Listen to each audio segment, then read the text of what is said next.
Around 6 to 7 years ago, I was studying to become a minister at a conservative Christian college. I had been going to the same church since I was a little kid. Even though it wasn't a super big church, it had about 1,000 members. This church was a huge part of my life. I played the piano for the youth choir, gave sermons at the children's church service, and even drove the church bus to pick up kids who didn't go to church. I did all of this for free, without getting paid back for any of my expenses. During my last year in college, a new guy named Mr. Charming became the Minister of Music, Education and Youth at our church. Everyone thought he was great, especially the church leaders. But the thing is, he turned out to be really bossy. In our first youth group meeting with him, he said he was there to fix the youth group. He liked to say things like, "When I say jump, my followers only get to ask how high and how far." The grown-ups liked him, but the young people didn't. Within a few weeks, almost half of the high school and college students, basically, everyone without parents in the church, stopped coming to church because of him. Most youth directors would have gotten in trouble for this, but he boldly announced during the Sunday morning church service that he had fixed all the issues in the youth group.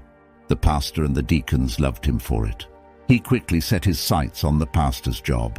Pastor T, who was around 60, became the target of rumors about his health and being too liberal for the church. In our denomination, being seen as liberal is a big problem. Even though the accusations against Pastor T didn't make sense, people kept talking about them. I don't know if the pastor found out, or if he did. Maybe he was too scared to do anything.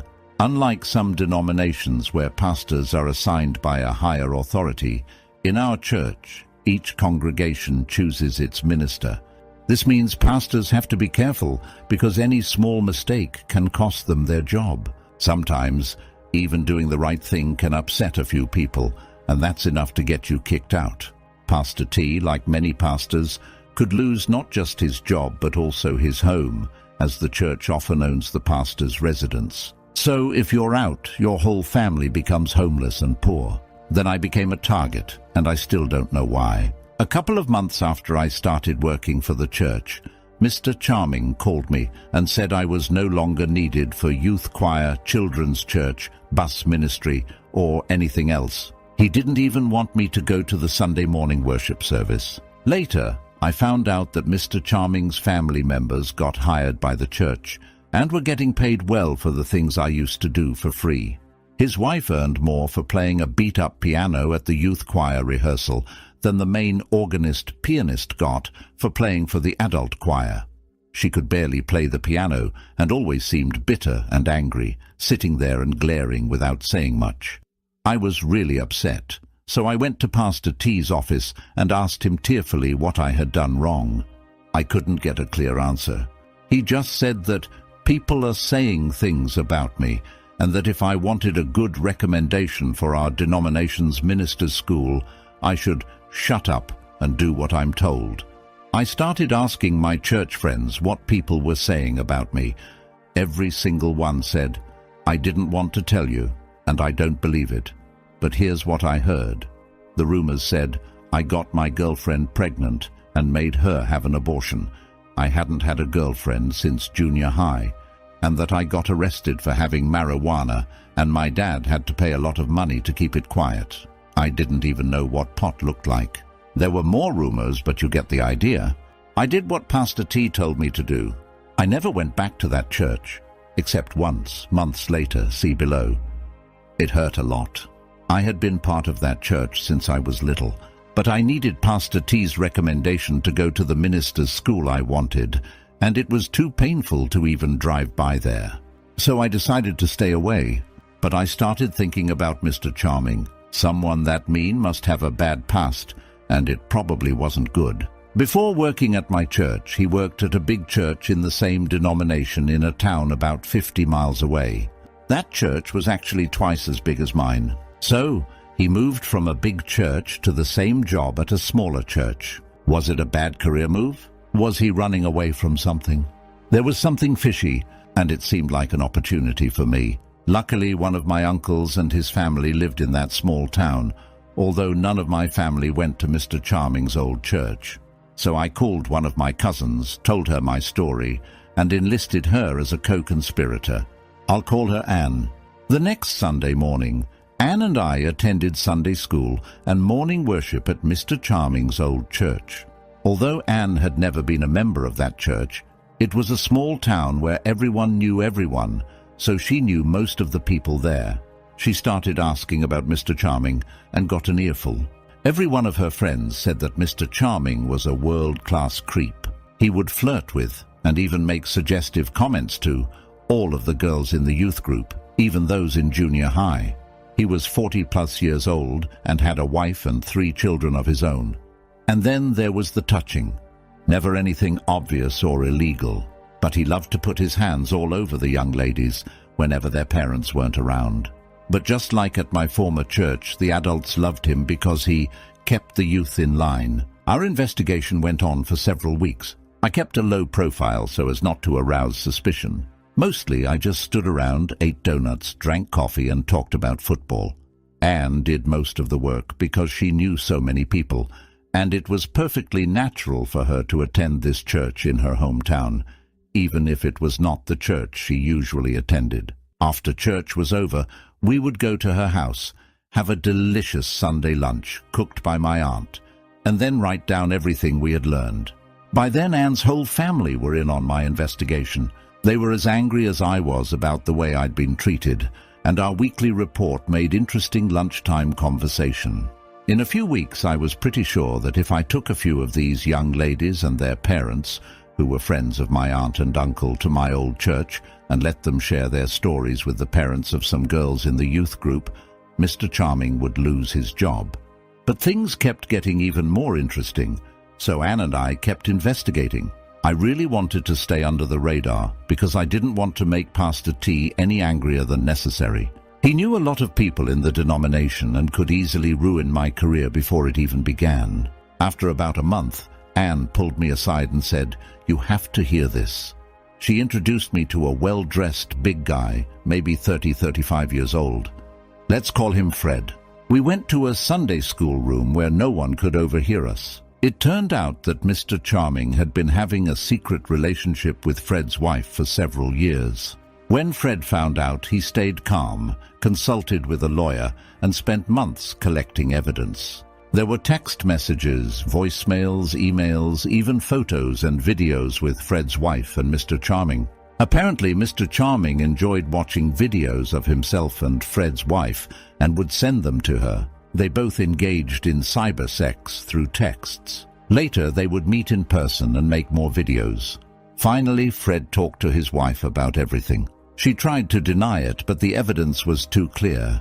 Fred decided he wanted a divorce, full custody of the kids, their house, his retirement money, his business, her engagement and wedding rings, everything, even the dog. She hired a lawyer, but in this rural Bible Belt county, the lawyer told her that if the judge saw the videos, she might end up in a homeless shelter with all her stuff in a garbage bag under her bunk. Then Fred turned his attention to Mr. Charming. Fred truly loved his wife and believed that Mr. Charming intentionally ruined their marriage. Going through the court system, suing for loss of consortium, and making Mr. Charming legally miserable would take too long. This is the rural Deep South, where people prefer a more straightforward approach. In these counties, the police and any jury of your peers probably include people who have known you since kindergarten. So, if you have good reasons for your actions and you're not too foolish about it, there are things you can do. Fred set up a meeting with Mr. Charming in his church office. Mr. Charming had no idea because Fred was a deacon and his kids were in the church youth group. Remember I mentioned Fred was big? He was at least 6 feet 6 inches, 300 pounds, and if there was an inch of fat on him, he hid it well. He looked like he could uproot a 100-foot oak tree without breaking a sweat. Fred told me he brought several friends with him and, of course, the videos. One friend blocked the door.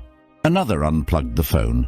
A third one stood behind Mr. Charming and encouraged him to stay seated in his chair.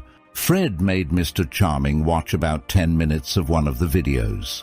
Then he calmly said, "I'm going to stand here and watch you pack up your stuff. After that, you're going to leave this place and never come back to this town again, or we'll be back." Mr. Charming did what he was told. A month later, he got a new job at another church, my old church, and started causing problems for a whole new group of people, including me.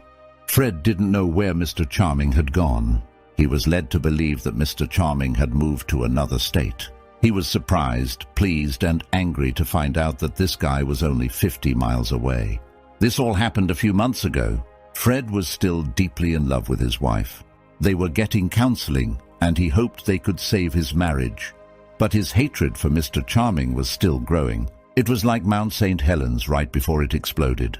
He showed a face of controlled anger and revenge that scared me, even though I wasn't the one he was angry with. The next day, Monday, I drove back there and gave him a copy of my old church's directory. It had home addresses, phone numbers, and email addresses for pretty much every member of the church. I showed him the pages listing all the deacons and other church leaders. I marked some of the church's major financial donors. I told Fred about my situation with Pastor T and asked him not to mention my name. "No problem," he said. The next Sunday, I couldn't resist going to my old church to see what was happening. Mr. Charming wasn't there, and no one explained what had happened to him.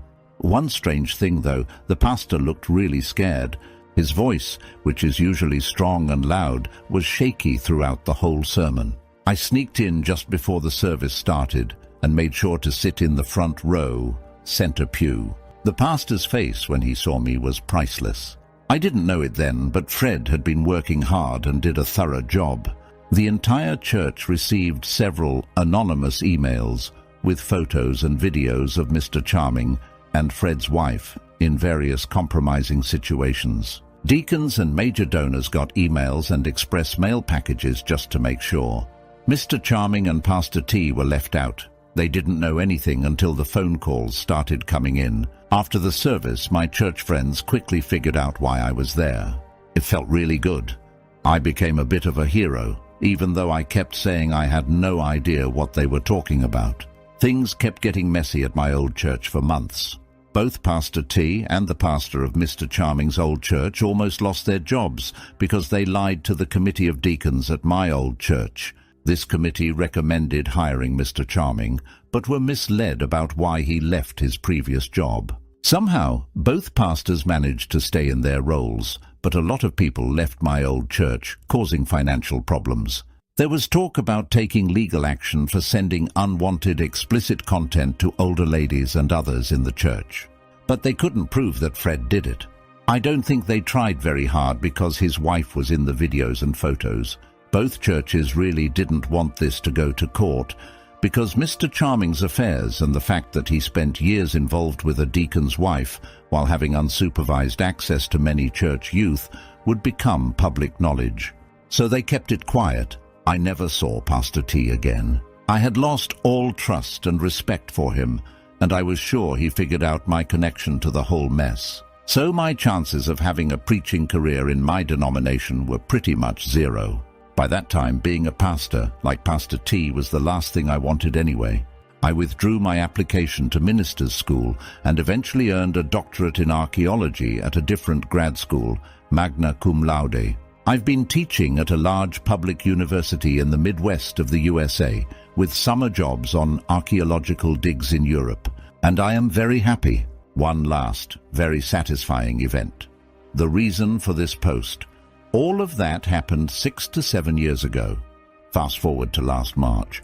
I went to pick up a friend at a large downtown urban bus station in the US. Everyone hates this place. Not only is it crowded, but it is poorly maintained and dirty. It smells like spoiled garbage mixed with diesel exhaust and seldom cleaned public restrooms. My friend's bus was running late, so I went to the newsstand to get a soda and candy bar. Guess who was restocking the shelves? Mr. Charming. I just sat across from the newsstand and enjoyed my drink and snack.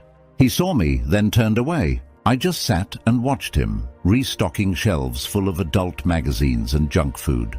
Revenge is a feast that is best enjoyed cold. Reader comment. This resonates with me because my parents' Southern Baptist Church almost hired a guy to be their new senior pastor, Their local newspaper found out he left his previous job at a bigger church after getting caught having inappropriate relationships with former members of his youth group while he was married. Even in medium-sized towns, newspaper exposés get attention. Original poster. I had decided never to go back to that church, except for that one Sunday described in my post. But, through friends who were still members of the church, I kept up with all the chaos, hypocrisy and damage control spin that happened because of me and Fred. There's a lot more, but it would make the post too long. It was delightful to watch, though. Reader comment: I wouldn't mind seeing a part 2.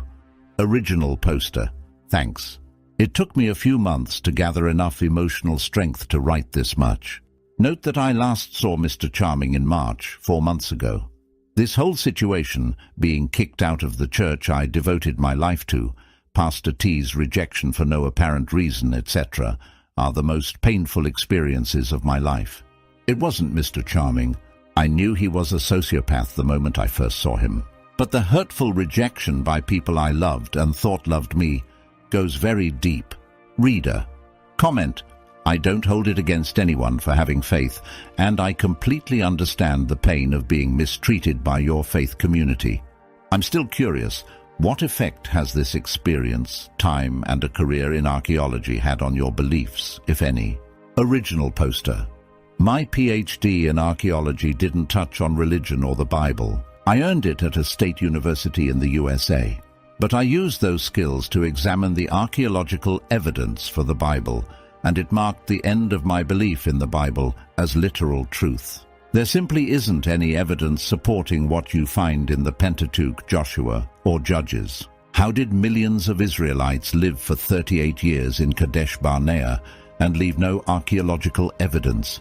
A detailed discussion of this goes beyond the possibilities of this post. But if you're curious, it's worth looking into further. Reader comment: You're not alone in that.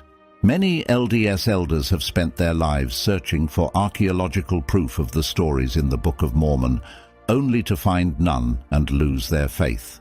Original poster. I didn't lose my faith. I didn't lose anything except blind devotion to deliberately made-up stories, pushed by self-serving conmen, ministers who know they're lying. I gained enlightenment. Reader comment: I'm glad you found enlightenment. It's sad that the people you thought were genuine turned out to be cruel hypocrites, especially that they abandoned you when you needed them. It sounds like they were also taking some money from the church by paying high salaries to friends and family for jobs you did out of love and devotion to your church. People like that are awful. I'm glad you've moved away from that group. Original poster. You're right about the skimming. There was actually a lot more than I put in my post. I left out some stuff that wasn't really relevant because the post was already too long.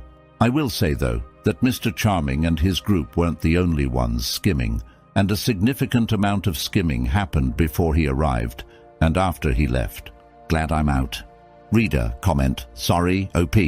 I went through a similar situation a few years ago. It's surprising to see people you thought were your friends follow a charming narcissist or sociopath. In the end, I realized those former friends weren't the kind of people I wanted or needed in my life. Original poster. One of the best things about leaving my old faith was finding out who my real friends are. My true friends cared about me no matter what I believed or didn't believe. Everyone else was never really my friend. Reader comment: You might want to check out the Vatican archives if possible.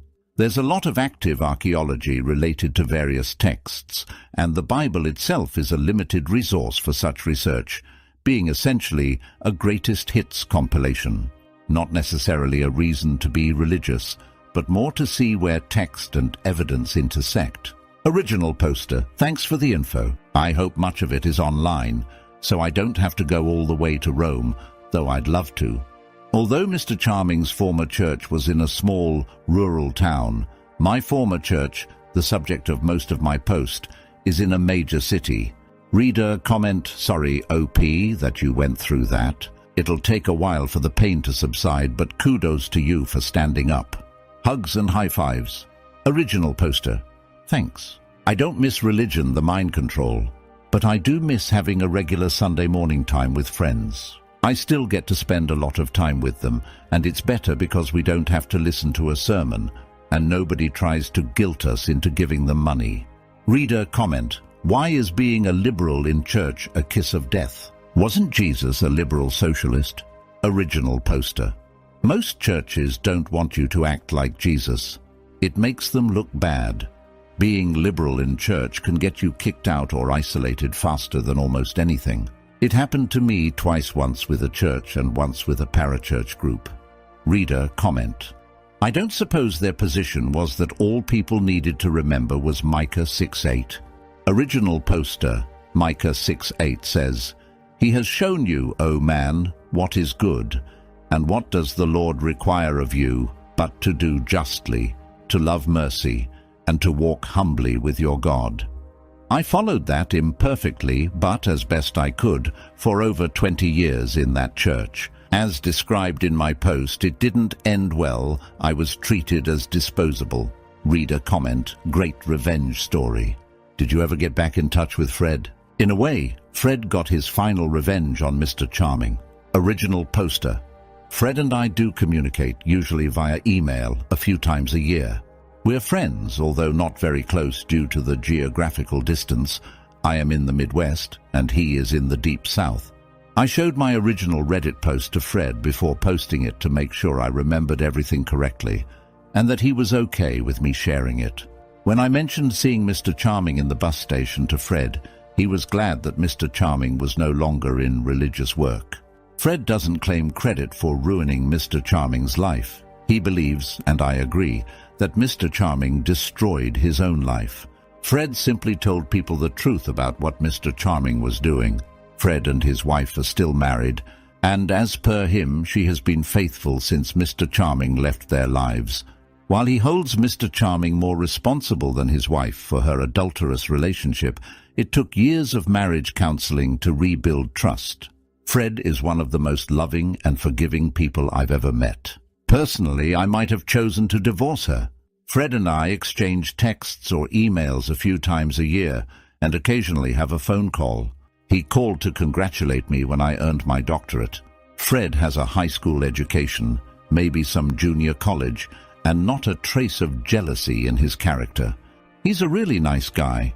However, managing his family responsibilities and his small business, where he's known for being conscientious and honest, along with my commitments to grad school and teaching and occasional travel, make it challenging for us to have a close relationship. Maybe in the future, when our lives are less busy, we can find time for a deeper friendship. I think it would be a good one. You're right about Fred, not his real name. He's a loyal friend and one of the most genuine people you'll ever meet. By the way, he chose to forgive his wife and stay married. They've gone through a lot of counseling to rebuild trust, and Mr. Charming is avoiding Ms. Fred out of fear. They're working hard to make their marriage work. Reader comment: I have a feeling you were at the downtown Birmingham Greyhound station. Original poster. Sorry, I can't provide specific geographic information. Over the past few years, I've shared my experience with many friends from all over the USA. My situation being expelled from a religious group for no apparent reason, just so an unpleasant Christian leader can instill fear in the rest of his disciples, is not uncommon. So really, it could have happened anywhere and has. Reader comment: honestly, I thought it was the same Greyhound station. It's really tough not to picture that place when someone describes it that way. I've only been there once, and I hope I never have to go there again. But I'm not far from Birmingham, and I'm really curious about which church this might have been. Original poster. That's the intriguing part of my post. It could have been any one of many churches, right? Let's just say this church is still thriving and making a lot of money. Reader comment: this easily could have been my old church. My family was pushed out of a church, and to the best of my knowledge, it was all because I was a quirky kid who got bullied. My parents sent me to another church's VBS because I had cousins there. People can be terrible. People in Baptist churches can be really terrible. I've known some good Baptist individuals, but I've never seen a good Baptist church. Original poster, I agree. I've known several people in my denomination who were good individuals, but the denomination itself seems to bring out the worst in people, and the problem worsens as you go up the hierarchy. People in the pews are, generally, better than the deacons. Deacons are better than ministers in small churches. Ministers in small churches are better than ministers in large churches, and so on. I vividly remember when I realized this. It was a few months after I left the church in my post, and I was in the process of leaving Christianity altogether. It struck me like a bucket of ice water. The more a person dedicated their life to Jesus as a minister, etc., the worse person they became. If Christianity were true, ministers should generally be better Christians than non-ministers, though not always. This realization was powerful evidence for me that there was something seriously wrong with Christianity. While it wasn't the only factor that changed my mind, it did encourage me to keep examining the facts, leading to the well-deserved demise of my former beliefs. Reader comment: I felt sorry for Pastor T until the "shut up and do what you're told" nonsense. Original poster: I still don't understand that part. What did he gain by throwing me under the bus? I cared for him as much as my own parents. He was the reason I believed I was called to the ministry. Mr. Charming, despite all the hurtful things he did, didn't really harm me. I knew he was a sociopath the first time I saw him. He had the look, but I had loved, trusted, adored, and obeyed Pastor T since I was a small child. I felt disposable. It still hurts. Reader comment: I wonder if Pastor T was accustomed to types like Charming. He seems to have the enabler role down pat. I mean, who lies to bring a guy to your church who messed with the old church's deacon's wife and torch young girls? If nothing else, wouldn't you be worried about what he'd do to your wife? And then his deacons start to worship the dude, and Pastor T says nothing. The rumor mill starts about Pastor T, and he still says nothing. Then he wants you to stay silent too. Makes you wonder how young Pastor T got his position and how many times he said nothing to get and stay where he is. Original poster: I didn't have a say in hiring Mr. Charming since I wasn't a deacon. However, based on talks with a couple of deacons who remained my friends even after I left the church, it seems Mr. Charming's old pastor knew the real reasons he left. There was a lot of intentional deception to get him hired at my former church. I know this because Fred shared that he had a meeting with his pastor, revealing why Mr. Charming quit suddenly and the meeting didn't end well. When the deacons at my church were deciding on hiring Mr. Charming, they all received a glowing letter of recommendation from Mr. Charming's Fred's church pastor. So at least Mr. Charming and his pastor lied. As for Pastor T, I can't be certain. In my denomination, sexual immorality among professional Christians is common, so it's possible Pastor T knew and didn't care. Mr. Charming was skilled at whipping the youth group in line, something Pastor T and the deacons wanted. We were learning to think for ourselves, which scared them. Reader comment: The saddest parts are how easily the congregation believed rumors and how messed up Pastor T's priorities are. It seems he didn't like a vocal youth group. Having trust shattered like that must have been traumatic. T didn't gain anything but scandal and financial troubles. I'm glad you moved on and found new passions. Original poster: Thanks for your kind words. Mr. Charming's treatment of me was terrible, but it didn't really hurt me because I, along with all my friends in the church youth college group, realized he was a sociopath the moment we saw him. He had the look. However, Pastor T's treatment hurt like hell.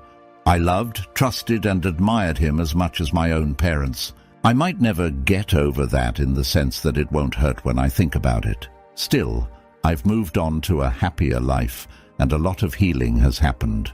I disagree with one thing you said, though. T didn't gain anything from it but a scandal and financial troubles. Pastor T is still the pastor at my former church. When Fred exposed everything, Pastor T had to do significant damage control to keep his job. He wasn't overly careful about who he hurt in the process. I didn't include it in my original post because it was already too long, and since I was gone, it was information I heard but did not witness directly. For me, it just confirmed that my decision not to go to minister's school was the right one. I couldn't live with myself if I had to do the kinds of things Pastor T did to survive. Reader comment: keeping your current position isn't a gain, but yeah, this really showed his true face in rather disturbing clarity. Like you, I could never live like this. Who walks over the bodies of victims for a living, while preaching about the extreme opposite too? The cognitive dissonance required for this alone, let alone the murder of your conscience. For what it's worth, I think you really dodged a bullet. Somehow, you still ended up with the pain because humans can be so shitty. Original poster. That's what I keep telling myself. Even though I paid a high price for this knowledge, it's better to see these people as they really are while I'm still young enough to change directions in my life without too much disruption. It could have been worse. I have an uncle, a now former conservative minister, who didn't figure this out until he was 40 plus. Then he realized he had a wife and children to support, but his only marketable skill was lying for a living. Luckily, we have a very large, close-knit family who came to his aid and helped him with a career change. It was still several difficult years, but he's now happily employed as a clinical psychologist. A couple of years after his career change, he told us that if it hadn't been for our family, he would have self-deleted himself. I don't think he was kidding. One of my closest conservative Christian friends from my childhood became a foreign missionary. He came home on furlough and put a shotgun in his mouth. Reader comment: that's dark. Yeah, I can see people self-deleting over this. It doesn't help that it's usually men or male-presenting trans, non-binary peeps who become professional Christians. I love that term of yours. Christianity has this toxic idea of men being the sole provider, the only financial earner, and having to be perfect and in charge all the time. Doesn't leave much room for error. Original poster. Liberal Christian churches understand that ministers may want to change careers, whether their beliefs change or not. Many of them actively support them in this process. The Episcopal Church in the USA even has a whole department dedicated to handling such transitions. However, conservative Christian denominations often make pastors feel like they have failed God, going out of their way to overwhelm them with feelings of guilt, inadequacy, failure, and depression if they consider leaving their pastoral role. The more I reflect on Bible-believing Christianity, the more it seems anti-human to me. I'm so glad I'm out. Reader comment: wow. And the nerve of your pastor and fellow church members, who had probably known you your whole life, to believe the word of a guy they had known for a whole 5 minutes. Original poster. Mr. Charming was very sophisticated in spreading these rumors. They never directly traced back to him, but rather to his children, his wife, a few people from his former church, and even Pastor T's wife, who was self-righteous. I believe Pastor T took Mr. Charming's side in kicking me out because he was afraid of losing his own job. Somehow he thought throwing me under the bus would somehow appease the situation. Really, it doesn't make any sense. Reader comment: well, he hit all the right notes to get someone kicked out of a conservative church. The only one he missed was saying you were gay. Original poster. There was a lot of other stuff in the rumor mill about me that I'm too embarrassed to include in a post, even anonymously. Although back then I would have been horrified for anyone to think I was gay, it wouldn't bother me at all today, even though I happen to be straight. But some of the other stuff was just repulsive, and many people at the church believed it without asking me or considering any evidence to the contrary. Reader comment: sounds like this guy saved you from the insanity that would have been life in the Baptist church. You should have thanked him. Not that academia isn't a little crazy. Original poster. I definitely thanked Fred, repeatedly, but I will never thank Mr. Charming. While there is a sense in which he did me a favor by revealing the true nature of people in the ministry, 2 pastors and himself, if you read all of my responses, I had invested my entire life in that church. I loved that church and the people in it. I trusted them. They were my family, God's forever family, just as much as my mom and dad. But he kicked me out by spreading rumors that I had gotten my girlfriend pregnant and she had had an abortion. I'd been arrested for possession of marijuana and other stuff that I'm too embarrassed to post, even anonymously. Scars like that don't heal quickly. My entire childhood and youth church experience, 20 years, is now bittersweet because of him, and it was completely unprovoked. To this day, I have no idea what I did to upset this guy. Some people from his former church, Fred's church, where he worked for several years, told my cousin that he would occasionally do this to one of his disciples, apparently at random, just to show the rest of his disciples that he had the power to do so. Reader comment: so insane. Hope you're happier now. Original poster: much happier. Unchurched, non-religious, able to think. I'd rather have questions that cannot be answered than answers that cannot be questioned. Richard Feynman, reader. Comment: you didn't do anything. He simply needed reasons to justify removing you from the things you did for free, so he could hire his people at pay. Just firing you and hiring them would have looked sketchy, but if you were a bad person, then obviously you would have to go. That's all. Original poster. I've put Mr. Charming's evil behind me. But Pastor T's rejection and mistreatment of me still hurts like hell, though. I loved, trusted, and respected Pastor T as much as my own father, maybe more. But to him, I was disposable. When it was in his self-perceived interest to throw me under the bus, he did not hesitate to do so. I seriously hope I never see him again. I'm not sure what I would do if I did. Reader comment: you sensed a sociopath. He sensed you'd seen through him. Original poster. Probably so. I was really trying to hide it. But maybe I wasn't as good an actor as I thought I was. Reader comment: Charming decided to play a stupid game and win himself a stupid prize. In any case, OP, I'm sorry all your hard work at your church was all for naught. But the way you got your revenge was extremely satisfying. Nice one. Original poster. I know this is the pro-revenge subreddit, and what I did might seem like revenge, but my main goal was to prevent him from hurting others as he had hurt me. He didn't hurt me personally. I could tell he was a sociopath the first time I saw him. However, he influenced people in the church, like Pastor T, to do very hurtful things to me and others I cared about. Was he a truly evil, corrupting force? Or did he merely help reveal the true nature of secretly bad people? It's a challenging question, and I'm still grappling with the answers. But the way Pastor T treated me feels like a deep, jagged, infected wound. There were no winners in this situation. I lost a church family I loved, discovering that for my entire life I had loved them, and they had never loved me. And I wasn't the only one hurt. Many others, though not directly relevant to the story, experienced similar pain, which I didn't include in my original post. Reader comment: I know I'm a day late and $1 short, and I'm not sure if this will help soothe the pain, but I'm willing to bet my soul that Mr. Charming found some dirt on Pastor T as well, and was blackmailing him to make it easy to get rid of you.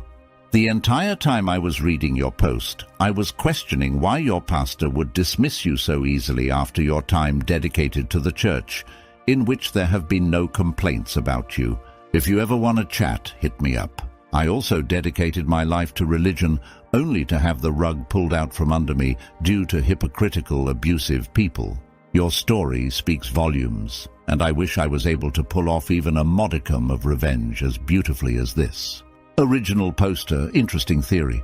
In 7 years I've never thought of that. I don't know if it would ease my feelings, even if Pastor T spent the first 20 years of my life expressing love in a non-inappropriate, agape way, and demanding the same in return, only to treat me poorly just to protect himself from blackmail. But it would clarify some things. After the Mr. Charming incident, Pastor T almost lost his job due to hiring Mr. Charming. The rumor mill then turned against Pastor T, leading to some terrible things being said. Many people left the church, causing financial difficulties and more. I didn't include these details in my original post because it was a different story about different people, mainly Pastor T. Also, my post was already too long. Crucially, I had no way to independently confirm most of the rumors about Pastor T. I don't care about him, but I have enough integrity to avoid falsely slandering someone, even if they're a world-class scumbag. I was no longer attending that church and was trying to move on, so what I heard was second, third, or fourth hand through friends. Unfortunately, a few rumors did seem true, and they aren't pleasant. If I can find a way to make them interesting, I might share them in another thread for everyone to see. It's an interesting theory, and it would explain a lot. Pastor T seemed scared when we met privately in his office more than a month before everything blew up. He told me to shut up and do what you're told. I was sure he wasn't scared of me, but I never knew what he was scared of. Reader comment. While I'd say revenge isn't the Christian way, what happens in the dark eventually comes to light. This guy did a lot of things in the dark. It's unfortunate your community turned on you due to lies, but I hope you were able to salvage some relationships. I had lies spread about me a few months back, lost many friends until some came to hear my side. The ones spreading the lies eventually confessed publicly, and while I was accepted back into the group, it never felt the same. There will always be that shadow of doubt, even though they heard the truth from the person who spread the lies. Original poster. One positive outcome of this whole sordid episode is that it revealed who my true friends are. The ones who knew the rumors were false stuck with me, and I'm still friends with most of them. Reader comment. I really can't imagine why someone trying to reconcile with his wife would send candid videos of her extramarital sex life to another group of total strangers. Original poster. I've kept up with Fred, not his real name, since the events described in my post. We still exchange texts and Facebook messages a few times a year. He is one of the nicest, most mild-mannered guys you'd ever meet, except when it came to Mr. Charming. I can't provide specific information, but he eventually chose to forgive his wife, and they are still married. Rebuilding that trust was a much more difficult task. He claims she has been faithful since then. Apparently, Mr. Charming targeted her, and no one else has been able to. Reader comment. That's not something I would do. If a girl cheats on me, the relationship is over. Forever. Original poster. Me too. I could never trust her again. But Fred deeply loved his wife. He's a great guy with a huge heart. They have had a lot of struggles, but he says she's been faithful since Mr. Charming got out of the picture. I hope so. For Fred's sake. He's one of the most compassionate men I've ever met. Like a grizzly bear with a heart the size of a whale. Reader comment. This is beautiful. My entire family is Catholic, and I was raised very Catholic. My husband was raised very Southern Baptist. Granddaddy is a preacher. The only people I know more hypocritical than Catholics are Southern Baptists. Original poster, yes. At least Catholics will say hello when they see each other in the liquor store. Reader comment. As someone involved in ministry, I apologize for how poorly you were treated in a place where that sort of behavior should be unacceptable. I hope you can find a better church that actually practices what it preaches. Original poster, nah. I gave up on church and religion. 2 reasons. A doctorate in archaeology pretty much blows away any ideas about the reliability of the Old Testament. Non-Christians are nicer people. Reader comment.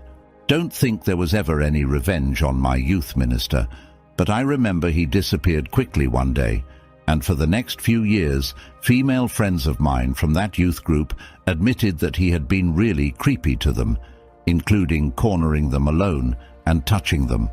Original poster. This was the second youth director in a row at that church who had left quickly, and career changed immediately afterward. But the previous one was just lazy and stupid, not sexually perverted as far as I know.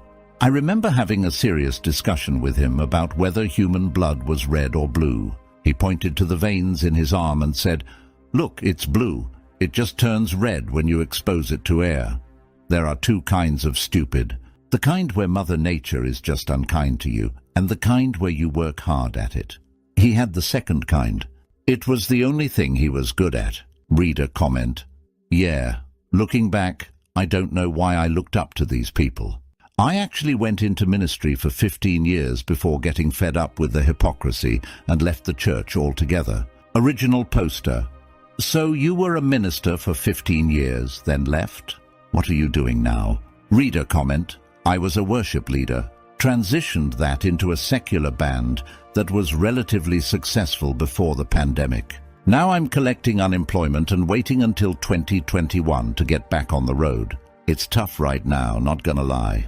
But I'm way happier than I was in church. Original poster. I wish you every success. Sounds like you have had a difficult path, but you're handling everything with wisdom and strength. Reader comment. I can tell why T's wife radiated bitterness and repressed anger if she was shackled to somebody like that. Original poster. Actually, it was Mr. Charming's wife, not Pastor T's wife.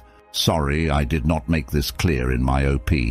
Pastor T's wife was a piece of work too. I don't know where they found a corn cob big enough to cram up her butt. Most repressed person I've ever met. I have some interesting stories about her too. Maybe in a future post. I'm pretty sure Mr. Charming's wife knew why Mr. Charming had to leave Fred's church. So yes, she was pissed, but trapped. She had no job skills and 3 children. Reader comment. Well written, well executed, and a good read. A particular youth pastor used to be very condescending and snarky toward me when I was a teen. I'm not sure if his disdain for me was the fact I went to a HS most of the kids didn't go to, or some other reason. I'd been an outsider and loner all my life. Church was the one place I should have felt welcome. Years later, that youth pastor got the same job at a church in Florida. He ended up marrying one of the girls from his youth group 6 months after she turned 18. They had 3 kids, and eventually he became a pastor at some church in California. About 2 years into his leadership of that church, an underage neighbor with learning disabilities claimed she had been having an affair with the guy. He swore up and down nothing had happened and that it was all a lie. He got his parents to have everyone pray that the situation would be rectified. His parents mortgaged their house to pay for a decent lawyer. Finally, his lawyer told him straight up. The evidence was overwhelming. His best shot was to fess up and plead guilty. He got about a decade in the California prison system before release, after which he moved back to my hometown. What I'd never told anyone back then, and what he didn't know, was I had been a victim from the age of 6 to 12. So while I already didn't like the guy, after he did what he did, I loathed him. A few years ago, I was getting some lunch at a fast food restaurant and saw him 2-3 places in front of me. Some lady with her little girl was waiting for their food, and I told the mom to watch her child carefully. A registered offender was in our presence. He mouthed off to me, I mouthed off to him, we went outside. He didn't have much to say 5 minutes later, but any hint of snarky condescension was gone. At any rate, I'm Presbyterian. You were predestined to get to do archaeological digs in Europe. I am so envious. Not be a pastor. Or I'm sorry you had to deal with that. But you have learned that believers following the man and not the maker is a recipe for disaster. Glad he got his comeuppance. God bless. Original poster. I'm so sorry that you had this terrible experience. I don't know what to say except that I'm glad that you had the chance and the courage to confront this creep. I hope it helped. Reader comment. It's all good, I assure you. I am saddened you were forced to leave your home church due to that pastor. My mom was on a pulpit committee to find a new pastor many years ago. There was turmoil and a falling out, so my mom stopped going there. She went to a different church the rest of her life, and I often went with her. But I have never felt like that was my church. You understand, I'm sure. We all need to get right with the Almighty, especially with whatever happens in November looming. I need to look for a church for me and get back to living my beliefs. Your story encouraged me to do that. So I thank you. Original poster. Actually, I did keep my conservative Christian beliefs for a while after leaving the church.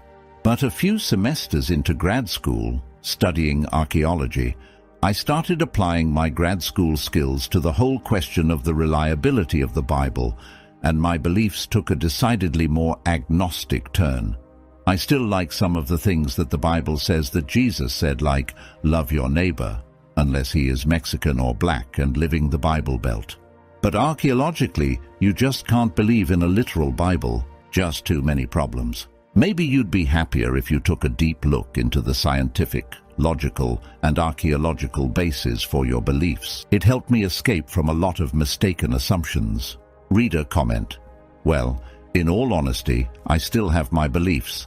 I've just applied science, which I also believe in the equation, like the billions of years that it took to create the universe versus 6 days. The Bible doesn't say days for whom. There is some verse in the Bible that says a day to God is like 1,000 human years. That's an analogy, of course. But I don't think early man could have conceived of billions of years. When Cain was kicked out of the garden and was worried others would kill him, when there were supposedly 3 people on Earth, I think those people were the Neanderthals and other not fully human species. I could give other examples, but that isn't important. You're at peace believing what you do, as am I. Your post inspired, even if it was in a way you didn't intend, and it caused me to sin via jealousy. I love Europe, having been a few times to many countries. Actually getting to assist on a dig there would be so cool. I love history. If you ever need free labor to take the heaps of sifted dirt away, let me know. I'd be proud just to be a member of any team like that. Reader comment. Now that most of the pertinent comments about your post have been made, I just wanted to ask, what country, i.e., have you done archaeological work in, and what regions in those countries? Sorry, you telling me that has had me curious for days. Original poster. I really can't get too specific because it's a small world, and I really don't want everyone to figure out who I am. I teach adjunct and postdoc, non-tenure track. Ain't much, but times are hard, at a state university in a pretty conservative area, and any discussion of religion, except blind faith is good, subjects me to risks that I don't want to hassle with.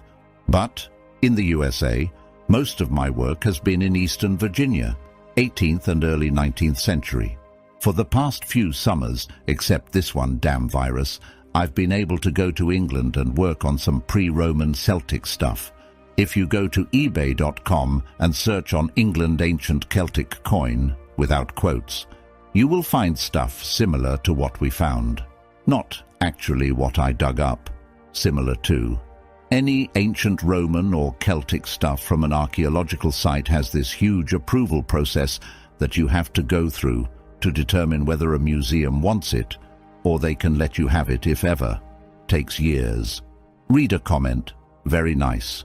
I'm in the southeastern US myself, so I'm familiar with the coastal Commonwealth area. Majorly impressed with the England work too. I think I need some advice in an attempt to ease my conscience, and I thought you might be able to help. When I was a child, I was in a choir that toured all over the world and sang at the White House, among other places. When I was 12, I went to Greece for about 6 weeks. We visited less touristy places and had access to areas that regular tourists rarely see. While touring the site of Delphi, I noticed something sticking out from under a rock. I moved the rock and found what I thought was an odd-looking rock, so I put it in my pocket. Adults were searched when we left, but kids weren't. Long story short, when I washed the rock off, I realized it's a piece of pottery with little bits of paint remaining.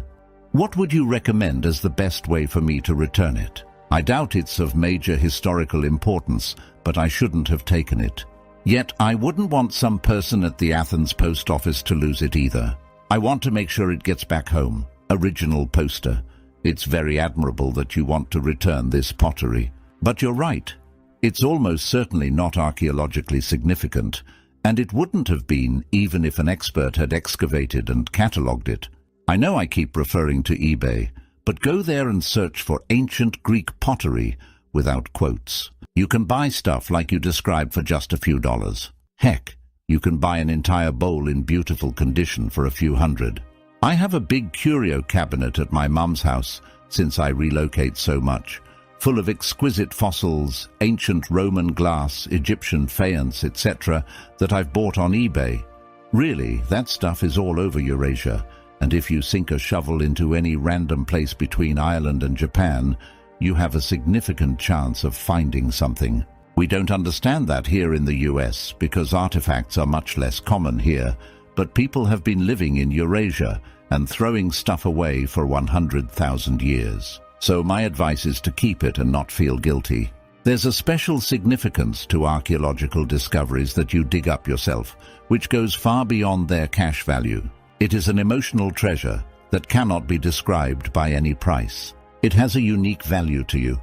If you still feel guilty, look up similar items for sale online, on eBay and other places. Find several examples of ancient pottery shards like yours. They don't have to be the same style, just similar in size and glazing.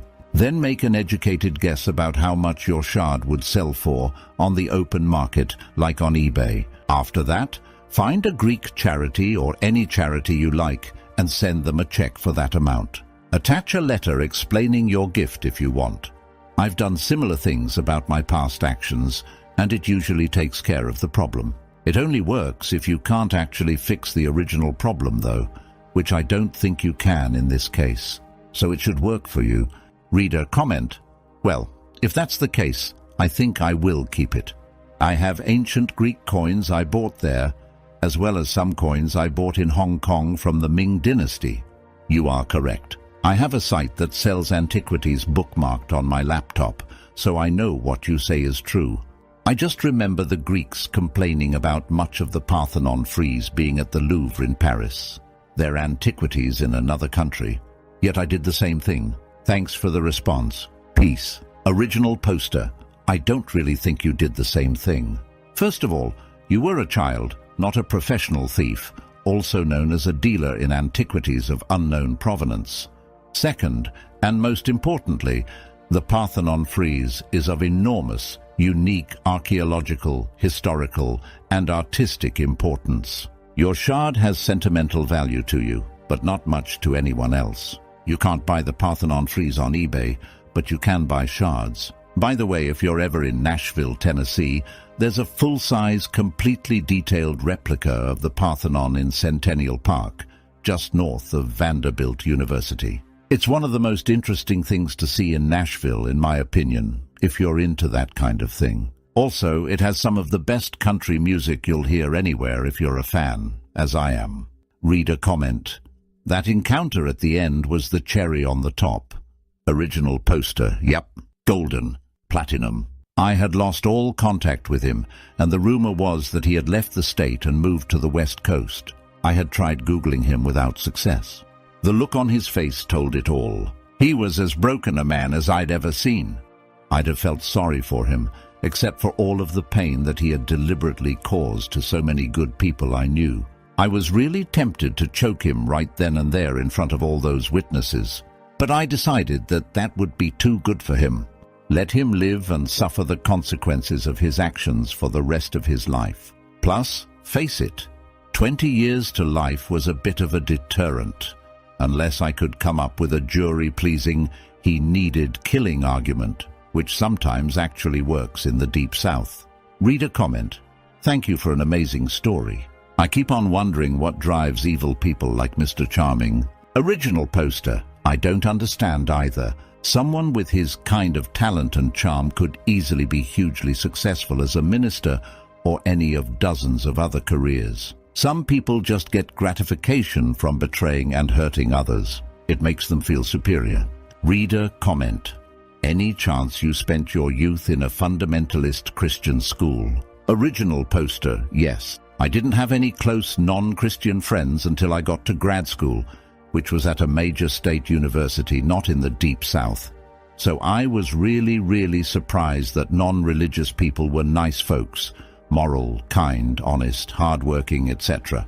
It's because all of my Christian leaders had told me that anyone who wasn't a conservative Christian had horns and a tail. Reader comment. Sounds like IFB associated with BJU.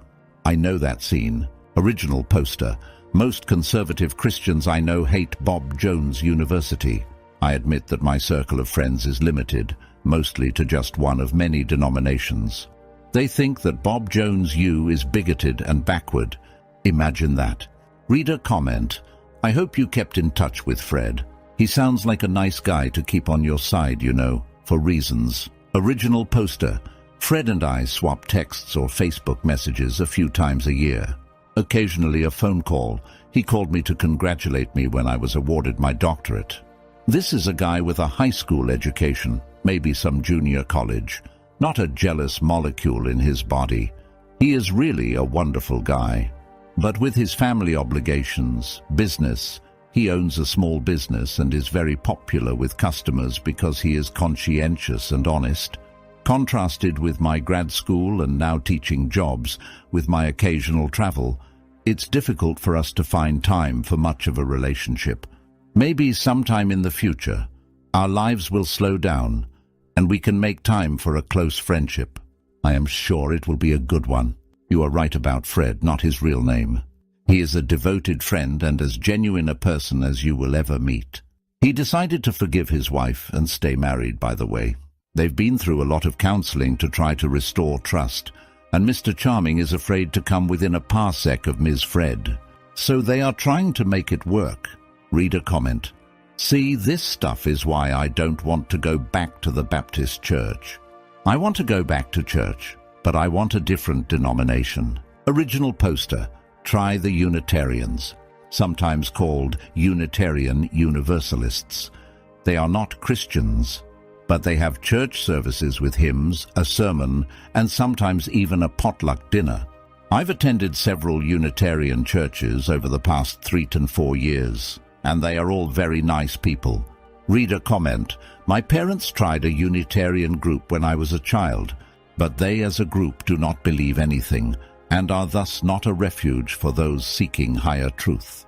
You can't fill a spiritual vacuum with nothing. Original poster. That was my experience with the UUs. Most UU churches are very good for fellowship because they are very warm, accepting, kind people. But if you are looking for spiritual or philosophical guidance, you're going to be disappointed.